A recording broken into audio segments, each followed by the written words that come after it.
ஊழியத்தின் பாதையில நீங்கள் வரும்போது உங்களை விட்டு போவதற்கு நிறைய பேர் இருப்பாங்க, ஏமாத்தத்துக்கு நிறைய பேர் இருப்பாங்க, உங்களை ஏளனமா பேசுறதுக்கு நிறைய பேர் இருப்பாங்க. தனித்து விடப்படுவீங்க, யாருமே இல்லம்பீங்க. அந்த நேரத்தில் உங்களுக்கு யார் இருப்பா தெரியுமா? உன் தேவனாகிய கர்த்தர் ஒருவரே உன்னோடு கூட இருந்தார். அதுதான் அஸ்திவாரம், அதுதான் பேஸ்.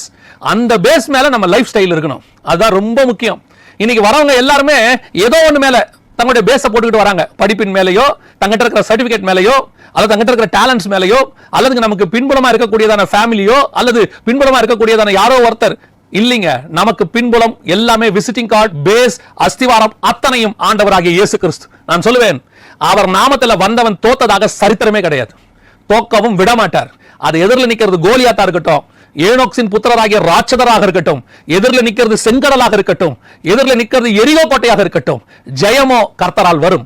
அந்த நாமத்துக்கு தான் சக்சஸ். உங்ககிட்ட இருக்கிறது வேற, அவங்ககிட்ட இருக்கிறது வேற. அவன் உலகம் ப்ரொசீஜர் படி அதான் கரெக்ட், நான் அதை குற்றமா சொல்லவே இல்லை. அது உலகத்தின் ப்ரொசீஜர், உங்களுக்கு எனக்கும் வேற ப்ரொசீஜர். நாம போறது அவருடைய நாமத்தினால, அதுதான் இம்பார்ட்டன்ட்.